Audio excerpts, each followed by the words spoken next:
Disclaimer. I doesn't claim any of the arts.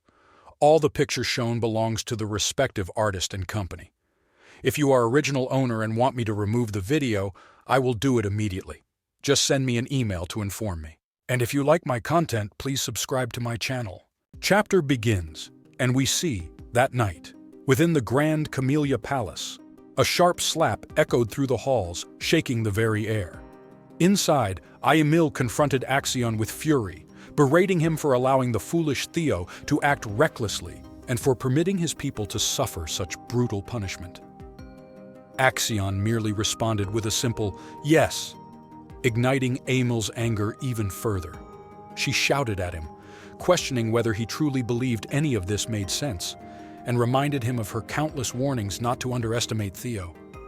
With an authoritative tone, she commanded Axion to abandon any thoughts of forcing Theo into submission, pointing out that he had just given Theo the perfect excuse to unleash chaos.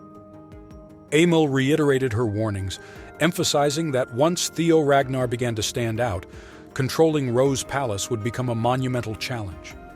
Axion attempted to calm her fears, but she cut him off, insisting she didn't want to hear his reassurances. She accused him of nearly ruining their grand scheme for mere amusement. Reluctantly, Axion agreed to keep her words in mind as he exited the room. As he left, Ignoble seethed with anger, questioning who he took after to be so reckless. From the shadows, a voice replied, "He takes after you when you were young." Startled, Ignoble turned to see her brother Ed emerge from the darkness. He advised her not to be so furious and suggested that the situation might not be as dire as she feared. Intrigued, Ignoble asked for his reasoning. Ed explained that since Rose Palace had long been part of the clan head's harem, seizing control would be tricky.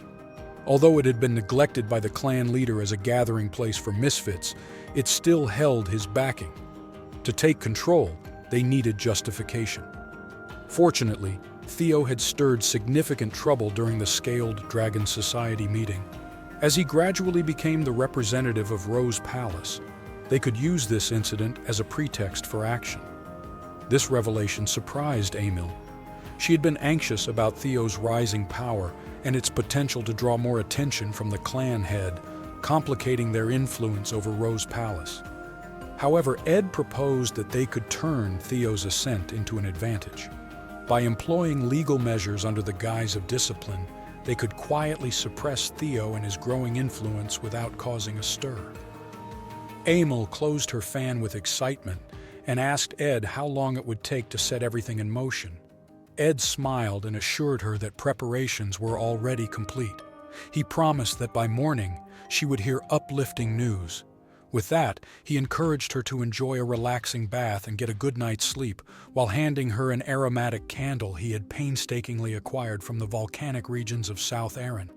Ignoble embraced Ed warmly, expressing her pride in having such a capable elder brother. Meanwhile, at the Rose Palace Inn, Remington approached Theo with a look of shock on his face. He confessed that he hadn't realized how much Theo cared about him. Confused, Theo asked what Remington meant. Remington clarified that he was referring to the events at the Scaled Dragon Society meeting, but wondered if perhaps Remington was intoxicated, despite only drinking orange juice. Remington continued by saying that while you had endured insults directed at himself without complaint, the moment people insulted Remington, Theo sprang into action to defend him. Feeling embarrassed for not standing up for himself earlier, Remington reflected on how much he admired the person Theo had become. He remembered how Theo had faced scorn as an untalented, illegitimate child, but had emerged stronger than ever. Recalling moments when Theo fought against overwhelming odds, wielding his sword fearlessly and standing firm in battle despite being outmatched, only deepened Remington's respect for him. It dawned on Remington that Theo possessed both willpower and courage, not just for himself but also for others. This realization touched him deeply. He believed that Theo genuinely cared for him. However, Theo quickly recognized that Remington had misunderstood his intentions. Remington recalled his clan's orders to forge friendly ties with Axion, but felt drawn towards something greater instead. Suddenly standing up with determination in his voice, Remington declared that he wished to follow Theo from now on. The room erupted in cheers as everyone shouted in agreement. Strong individuals recognized strength in one another. Caught off guard by this declaration, Theo tried to explain the misunderstanding, but was interrupted by Evelyn's voice echoing in his mind, urging him to let it be. Startled by this telepathic communication, he turned around to see Evelyn smiling at him. She explained that it wasn't such a bad misunderstanding. Perhaps everyone simply wanted camaraderie with him. Surprised by this notion, Theo pondered his own worthiness and mused about how all these changes, the regression of his past self and newfound strength, might stem from a mysterious message window guiding him along his journey. He felt an odd sense of déjà vu, but dismissed it. Whatever it was seemed helpful. Noticing an increase in his level since the Scaled Dragon Society incident made him realize leveling up granted points to enhance his abilities as desired, an exhilarating yet daunting prospect that caused him to smile in a way Evelyn found unsettling. Understanding that they needed to prepare for an inevitable counterattack from Camellia Palace, Theo decided it was time for action. He called out to Remington and asked if he would assist him with something important. Thrilled by this friendly nickname, Remington eagerly agreed. Theo lifted a piece of paper and informed him that the war for the throne against Axion would soon intensify. Preparation was crucial. This revelation left Remington momentarily shocked, since he knew that one day he would become clan head of the Narcio clan, a force powerful enough to confront the Ragnars. Handing over the paper filled with plans and strategies aimed at securing their future together left Theo hopeful for Remington's acceptance of this partnership. And fortunately, Remington took it with conviction, pledging loyalty and support no matter what lay ahead. Just as Remington was about to remind Theo again about their newfound friendship through nicknames, chaos erupted outside when a higher-ranking knight from the Swords of Law burst through the door, shocking everyone present. With a stern expression etched on his face, he held up a warrant declaring that Theo was under arrest for threats and intimidation. The room fell into stunned silence as Evelyn shouted in disbelief at this absurdity, while Theo remained calm amidst turmoil, urging everyone to stay composed. He examined the warrant, confirming its legitimacy, but noted how hastily it had been prepared. The ink barely dry suggested urgency behind this act. Voluntarily extending his hands toward them, despite Theo's concern about what was happening next, showed confidence. Soon enough, handcuffs encircled Theo's wrists as he followed them out of the inn, while concerned voices called after him. His calm smile leaving both Remington and Evelyn bewildered as he disappeared from sight. Remington stared down at the piece of paper left behind by Theo. Uncertainty raced through his mind as thoughts whirled around what would happen next in their unfolding tale. Thank you for watching my video so far. If you like this video, please subscribe to my channel. The following day at Rose Palace, Cecilia was struck with disbelief upon hearing the shocking news. She cried out to the butler, demanding to know if it was true that Theo had been taken to the tribunal. Overwhelmed, she collapsed to her knees, prompting the butler to rush to her side in concern. Cecilia quickly reassured him that she was fine and inquired about the charges against Theo. The butler informed her that it appeared to be connected to the Scaled Dragon Society, with accusations of inciting rebellion. This revelation left Cecilia even more stunned as she struggled to grasp the gravity of the situation. The butler then asked if she believed the case would go to trial, and after a moment's reflection, Cecilia confidently stated that she was certain it would. He added that since Theo had completely dismantled the Scaled Dragon Society, this would not end easily. Filled with worry, Cecilia pondered who could have foreseen that Theo's invitation to the Scaled Dragon Society would lead to such dire consequences. However, she quickly reassured herself that Theo would manage to navigate through this. He had always been resilient. She desperately wished for her son's safe return. Meanwhile, in the stillness of the carriage, Theo was lost in thought as he was escorted by the Swords of Law. He opened his eyes and looked out the window, realizing they had arrived at the gates of the tribunal, a place he hadn't visited in a long time. He understood that after his actions against the Scaled Dragon Society, simple imprisonment was not an option. A trial was unavoidable. He also recognized that being brought before the tribunal meant they intended to challenge his claim as Ragnar's successor. As they reached the tribunal door, a knight commanded Theo to disembark. He complied quietly, thinking they likely aimed to crush him completely this time. But that was precisely what he hoped for. A faint smile crossed his face as he followed the knights inside. Upon entering the grand courtroom, the head knight announced Theo Ragnar's arrival. One of the officials ordered him forward, and with a smile, Theo stepped into court. He knew that if he were to unveil what he had prepared, it needed to be on a stage as magnificent as this one. As he scanned the room, he noted several powerful figures present: Julius, the demon dragon, and captain of the white armored dragon cavalry; Ed Troyvan, the sky dragon and director of the Central Intelligence Bureau; Osa Ragnar, the sword dragon and lady of Plum Blossom Palace; and Wolfgang Ragnar, the elder dragon and head counselor. In his past life, Theo would have been overwhelmed by their imposing presence, barely able to breathe. But now, he felt different. Wolfgang called out his name and Theo respectfully acknowledged him, noting that it had been a while since their last meeting. He knew Wolfgang harbored disdain for half-bloods like himself. Illegitimate children were looked down upon in Wolfgang's eyes. It was evident that Wolfgang did not bother hiding his contempt.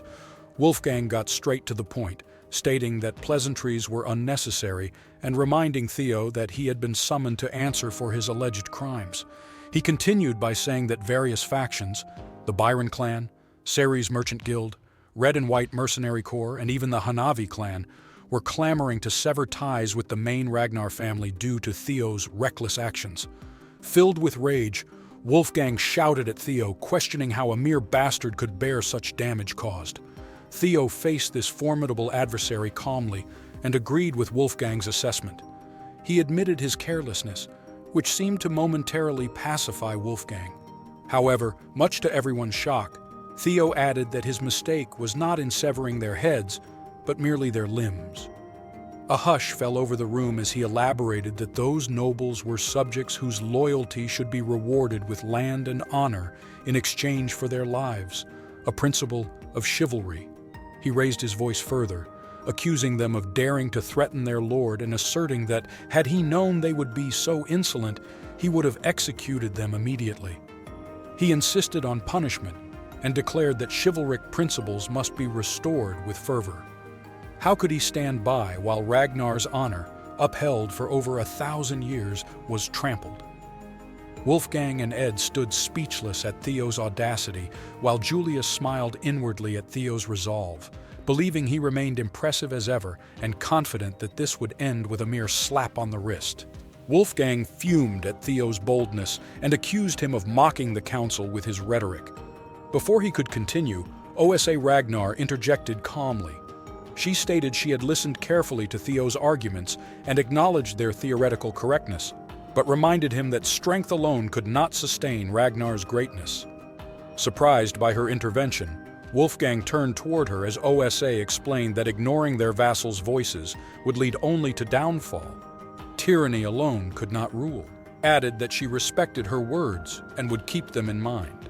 Theo recognized Osa as clan head's first wife, the sword dragon, and one of the North's most formidable swordsmen. Her wisdom and power were well known. He felt relieved she did not seem hostile toward him despite knowing about Rose Palace's destruction. Osa warned him that any punishment he received would be justified.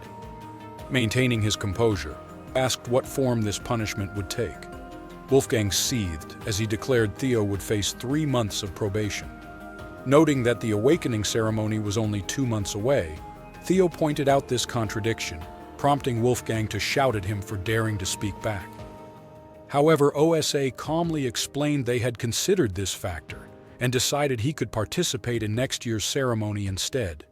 She also mentioned that 15 injured children would likewise join next year's event. Ed observed quietly and thought Julius's opposition had lightened Theo's sentence. However, this outcome still served their interests well. Delaying Theo's participation in the awakening ceremony would significantly dishonor him within Ragnar clan. This dishonor would provide Camellia Palace ample justification for overshadowing Rose Palace once their plan unfolded. Ed believed Theo would be powerless against it. He even contemplated eliminating him if Theo foolishly attempted an appeal but doubted Theo would act so recklessly. Suddenly shocking everyone present, Theo declared his intention to appeal. The strongest dragons in attendance were visibly taken aback while Ed grinned widely at what he perceived as Theo's boundless arrogance. This made their plans even easier. Julius worriedly asked if Theo understood what appealing truly entailed. Confidently, Theo replied affirmatively. Theo recognized his punishment. A mere 3-month probation was insufficient for such an offense. It felt like nothing more than a slap on the wrist.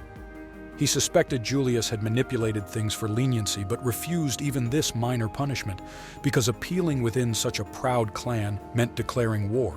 He proclaimed boldly that only victory allowed one to speak truthfully, and he intended not just punishment, but reward. As he spoke these words aloud, a system notification chimed within him. He had entered a main scenario. The dragons were left stunned by his audacity. The system informed him this scenario would unveil many secrets hidden within Ragnar's tightly sealed world, while encouraging him toward success on his quest labeled the Successor's Path. Meanwhile, at a hidden branch of the Seers Merchant Guild in the north, chaos erupted. The guild building burned fiercely as a cloaked figure wielded a sword, effortlessly cutting down guild members one by one until none remained standing. As destruction ceased and silence fell over what remained of them all, the cloaked figure turned around. It was EVN.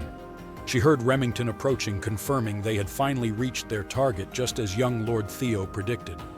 Remington held up a small chest, triumphantly declaring, "Camellia Palace under Troyvan's name was finished." Back in court, unaware of these events unfolding outside, Ed smiled confidently, believing their plans were progressing smoothly without interruption. Once the head dragons settled down, Wolfgang turned to Theo, disbelief etched on his face. He questioned whether Theo truly meant to turn a matter that could be resolved with just 3 months of probation into a full-scale war, accusing him of being incredibly arrogant. Wolfgang then asked if Theo really thought he could stand alone against the united forces of the 15 clans. With calm determination, Theo replied that he would handle it himself. He added that in situations where power was unevenly matched, it was customary to settle disputes through proxy battles. Julius understood that appeals usually led to war, but when outright conflict was nearly impossible due to a huge power gap, a proxy battle, where each side sent a champion for a one-on-one duel, would take place. In this scenario, Theo would naturally represent the defendant, while it was likely that Axion would represent the plaintiff. Julius realized that if Axion became Theo's opponent, it was almost certain Theo would lose. He began to wonder if Theo had a hidden plan or mistakenly believed that either Julius or Evelyn would step up as his champion. If that were the case, Julius thought, Theo would be deeply disappointed. Theo then suggested they follow the established rules, choose their champions, and hold the proxy battle in 1 week. He asked the council for their thoughts on his proposal. Ed, deep in thought, figured this was Theo's clever way of relying on either Julius or Evelyn to fight for him, knowing their personalities would prevent them from doing so. This would leave Theo with no choice but to fight himself. Ed decided that Axion would be sent to crush Theo and teach him his place. Just as Ed was about to agree with Theo's plan and announce Axion as the representative, they were interrupted by a familiar voice that stunned everyone in the room. The courtroom doors swung open and in strode Kyle Ragnar, the clan head. He remarked on how adept Theo had become at such sly schemes and addressed him as his son, noting how much Theo had changed since their last meeting. Immediately, the head dragons bowed low to greet their clan leader, and Theo followed suit, bowing deeply as he introduced himself as apprentice swordsman Theo Ragnar. He respectfully greeted Kyle as the incarnation of the great dragon god. At that moment, a system message appeared before Theo, revealing his first scenario quest titled The Path of the Successor. To achieve this quest, he needed to take over Camellia Palace and uncover its secrets. This marked his first main quest since completing the tutorial, and he pondered the significance of Camellia Palace's secrets. His thoughts drifted back to the blue light he had seen earlier. He had been too caught up in recent events to investigate it, but now realized it held great importance. However, He reminded himself not to get distracted right now. He glanced up at his father, recognizing that an unpredictable and dangerous element had just entered the scene. Kyle's unexpected arrival could derail his carefully laid plans. Kyle ordered Theo to stand up straight, which he did without hesitation. The clan head explained that he had heard about the situation by chance on his way to the tribunal and understood that Theo was in a tricky spot. Kyle continued by saying he also knew about Theo's desire to resolve matters through an appeal via proxy battle. To this, Theo confirmed with a nod. Kyle looked at him seriously and said that if Theo intended to go through with a proxy battle, it would be hard for him to fight himself. He then asked who Theo planned to choose as his proxy, knowing this was a test. Ed watched closely with alarm at this exchange. However, with confidence, Theo responded by asking what Kyle meant by someone standing in for him. He declared there was no one else. He always intended to fight for himself in this appeal. Intrigued, Kyle warned him he would likely lose, but Theo calmly replied, "How can you know unless I try?" He then boldly told his father that even if forced to bend under pressure, he would never lower himself willingly. Kyle smiled and laughed heartily at this declaration. Turning to the others present, he repeated Theo's words aloud. Even if forced to bend, he will not lower himself willingly. Kyle proudly proclaimed there was no better description of a Ragnar than this and thanked Theo for his boldness. Theo smiled back. He knew the proxy battle was just bait. He wasn't actually planning on fighting at all. The evidence of Camellia Palace's treasonous conspiracy, which he had tasked Evelyn and Remington with uncovering, would secure his victory without any swords being drawn. It felt liberating to speak the truth so openly. Then, unexpectedly, Kyle announced he wanted to give Theo a personal opportunity as Master of Magnar. He wanted to test him with a single strike. The room fell silent in shock at this unexpected challenge. Kyle explained that if Theo could withstand just one blow from him, all charges against him would be dropped. Confused by this sudden turn of events, Kyle turned away and ordered Theo to follow him outside for the test. Before Theo could respond, Ed shouted out in protest. Ed understood that for Kyle to offer such a test meant he recognized Theo as a worthy opponent.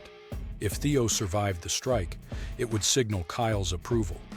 Ed didn't believe Theo could withstand Kyle's blow, but felt dread at the mere possibility of success giving favor in Kyle's eyes. He argued that allowing vassals and bannermen to comment on Kyle's bloodline was unacceptable, and suggested they stick to the rules and proceed with the proxy battle instead. In response, Kyle addressed Ed sternly as Sky Dragon and ordered him to be quiet. He declared that any vassal daring to speak so disrespectfully could simply be removed from their position. Ed reluctantly silenced himself and acknowledged Kyle's authority. Kyle then noticed Julius giggling quietly and asked if he had something amusing to say since he had been laughing for quite some time. With a grin, Julius replied it was nothing important. It had simply been ages since Kyle showed such interest in anything. Kyle waved off Julius's comment as nonsense and turned back to focus on Theo directly. "What about my suggestion? Will you accept it?" Theo realized things had taken an unexpected turn. His original plan crumbled under these new circumstances, but welcomed change with a smile.